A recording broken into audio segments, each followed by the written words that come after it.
दोस्तों, हर साल पूरी दुनिया में लगभग 24,000 लोग आकाशीय बिजली गिरने के कारण मौत के घाट उतर जाते हैं। और अगर भारत की बात की जाए तो हमारे देश में प्रतिवर्ष लगभग 1600 से ज्यादा लोग आकाशीय बिजली गिरने के कारण मारे जाते हैं।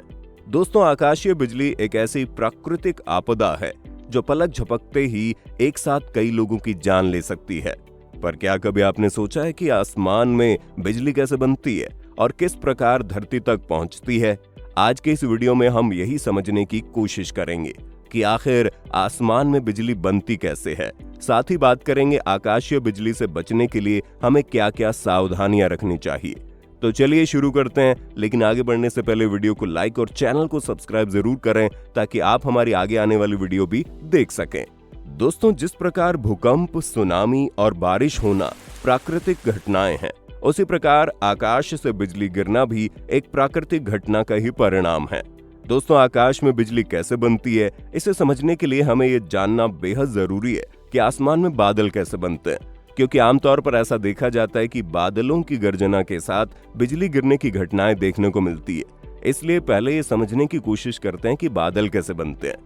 दोस्तों, जैसा कि हम जानते हैं कि धरती के लगभग 70% हिस्से पर पानी मौजूद है, जो सूर्य से आने वाली तेज धूप के कारण धीरे धीरे भाप बनकर ऊपर उठने लगता है और पृथ्वी से लगभग 15,000 मीटर की ऊंचाई पर जाकर छोटी छोटी बूंदों के रूप में इकट्ठा होने लगता है। क्योंकि दोस्तों, धरती से लगभग 167 मीटर की ऊंचाई पर जाने पर 1 डिग्री सेल्सियस तापमान कम हो जाता है और 15,000 मीटर की ऊंचाई पर जाने पर तापमान माइनस में चला जाता है। यही कारण है कि भाप बनकर उड़ने वाला पानी छोटी छोटी बूंदों के रूप में इकट्ठा होकर एक बड़े बादल का रूप ले लेता है।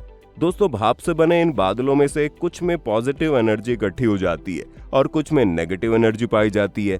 अब आपके दिमाग में एक सवाल आ सकता है कि बादलों में पॉजिटिव और नेगेटिव एनर्जी कहां से आती है? तो दोस्तों, जानकारी के लिए आपको बता दें कि ब्रह्मांड में उपस्थित सभी वस्तुएं 3 मौलिक कणों से मिलकर बनी है, जिन्हें इलेक्ट्रॉन, प्रोटॉन और न्यूट्रॉन कहते हैं।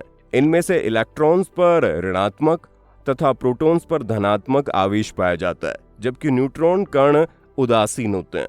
इसलिए जिन बादलों में इलेक्ट्रॉन उपस्थित होते हैं उनमें नेगेटिव एनर्जी होती है और जिन बादलों में प्रोटॉन होते हैं उनमें पॉजिटिव एनर्जी पाई जाती है। बारिश से पहले चलने वाली तेज हवा के कारण इन कणों में घर्षण होने लगता है, जिसके फलस्वरूप तेज आवाज के साथ बिजली पैदा होती है। दोस्तों, आप शायद यकीन नहीं करेंगे, लेकिन एक रिपोर्ट के अनुसार पूरी दुनिया में प्रत्येक सेकंड में 40 बार बिजली चमकती है और पूरे एक दिन में लगभग 30 लाख बार आसमान में बिजली पैदा होती है। लेकिन अच्छी बात यह है कि इनमें से सिर्फ कुछ ही तरंगे धरती तक पहुंच पाती हैं। बाकी तरंगे छोटी होने के कारण बादलों में ही नष्ट हो जाती है। अब आप कहेंगे, मान लेते हैं बादलों में घर्षण के कारण बिजली पैदा होती है, लेकिन ये बिजली बिना किसी वायर के धरती पर कैसे पहुंच जाती है? तो दोस्तों, इसका सीधा सा कारण है, जब पानी भाप बनकर ऊपर की ओर उठ रहा होता है तो वो अपनी कुछ एनर्जी इलेक्ट्रॉन्स के रूप में वातावरण में त्याग देता है, और जब बिजली चमकती है तो यही इलेक्ट्रॉन आकाशीय बिजली के लिए वायर का काम करते हैं। इसके लिए बिना किसी वायर के आकाशीय बिजली धरती तक पहुंच जाती है। दोस्तों, अक्सर आपने देखा होगा ज्यादातर ऊंची बिल्डिंग्स और बड़े पेड़ों पर बिजली ज्यादा गिरती है। इसके पीछे कारण बताया जाता है कि जब आकाशीय बिजली धरती की ओर चलती है तो धरती तक जल्दी पहुंचने के लिए किसी ऐसी वस्तु को माध्यम बनाती है जो धरती से कुछ ऊंचाई पर स्थित हो। यही कारण है कि बड़े पेड़ों और इमारतों पर बिजली ज्यादा गिरती है। दोस्तों, सामान्यतः आकाशीय बिजली 3 प्रकार की होती है। पहले इंट्रा क्लाउड, ऐसी बिजली जो एक ही बादल के बीच चलती है। दूसरी इंटर क्लाउड, जो बिजली 2 अलग अलग बादलों के बीच उत्पन्न होती है। ये बिजली पूरे आसमान को चकाचौंध कर देती है, लेकिन इससे धरती पर किसी को कोई नुकसान नहीं होता है। तीसरा क्लाउड टू अर्थ, यानी बादलों से जमीन पर आने वाली बिजली, इसी से मानव जाति को सबसे ज्यादा नुकसान होता है। वैसे दोस्तों, आकाशीय बिजली की स्पीड घरेलू बिजली की स्पीड से काफी कम होती है।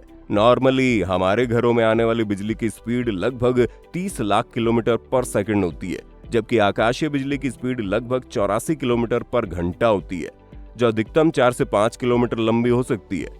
दोस्तों, भले ही आकाशीय बिजली की स्पीड घरेलू बिजली से काफी कम हो, लेकिन इसमें बहुत ही उच्च स्तर का करंट होता है। वैज्ञानिकों का कहना है कि आकाशीय बिजली में लगभग 10 करोड़ वोल्टेज के साथ 10,000 एम्पियर का करंट होता है, जिसका मात्र 15 से 20% हिस्सा ही धरती तक पहुंच पाता है।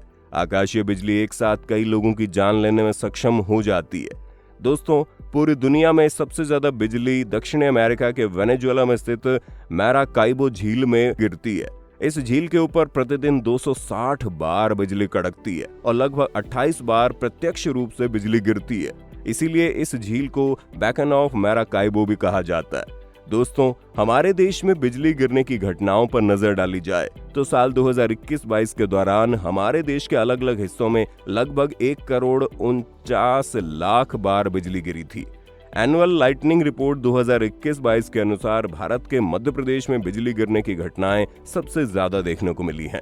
इस रिपोर्ट में सबसे ज्यादा बिजली गिरने वाले राज्यों में मध्य प्रदेश प्रथम स्थान पर है, जहां पिछले एक साल में 6,55,788 बार बिजली गिरने की घटनाएं देखने को मिली हैं।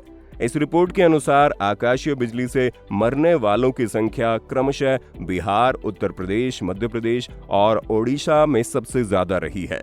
दोस्तों, हाल ही के कुछ सालों में बिजली गिरने की घटनाओं में लगभग 34% की बढ़ोतरी देखने को मिली है, क्योंकि पिछले कुछ सालों में धरती के औसत तापमान में 1% की वृद्धि हुई है। जाहिर सी बात है, यदि टेम्परेचर ज्यादा होगा तो पानी भी ज्यादा मात्रा में भाप बनकर ऊपर उठेगा, जिसके फलस्वरूप बादलों में अधिक मात्रा में बिजली उत्पन्न होगी। दोस्तों, जानकारी अच्छी लग रही है तो वीडियो को एक लाइक जरूर करें। अब हम बात करते हैं आकाशीय बिजली से बचने के लिए हमें क्या करना चाहिए। दोस्तों, जब भी आपके आसपास का मौसम खराब होने लगे तो अपने आप को बिजली से संचालित सभी उपकरणों से दूर रखें। यहाँ तक कि अपने मोबाइल और टेलीफोन का भी उपयोग न करें। घर के सभी खिड़की दरवाजे बंद कर दें। इसके अलावा ऐसी वस्तुएं जो बिजली की सुचालक है, जैसे धातु से बने पाइप, नल, फव्वारा आदि के संपर्क से दूर खड़े रहें। और अगर आप घर से बाहर हो तो कभी भी किसी बड़े पेड़ या ऊंची इमारतों के पास खड़े ना हो। अगर आप किसी ऐसे वाहन में सफर कर रहे हैं जिसकी छत खुली है तो तुरंत वाहन से उतरकर दूर अकेले में खड़े हो जाइए। कभी भी झुंड बनाकर खड़े ना हो। अपने आप को बिजली के खंभों और टेलीफोन लाइनों से दूर रखें। दोस्तों, जब भी आपके आसपास तेज आवाज के साथ बिजली चमक रही हो और आपके सिर के बाल खड़े हो जाएं या आपकी त्वचा में झुनझुनी होने लगे तो फौरन नीचे झुककर कान बंद कर लें, क्योंकि ये इस बात का संकेत है कि आपके आसपास बिजली गिरने वाली है। तो दोस्तों, मुझे उम्मीद है अब आप अच्छे से समझ चुके होंगे बादलों में बिजली कैसे बनती है और इससे बचने के लिए हमें क्या करना चाहिए। हमारी आगे आने वाली वीडियो देखने के लिए चैनल को सब्सक्राइब करना ना भूलें।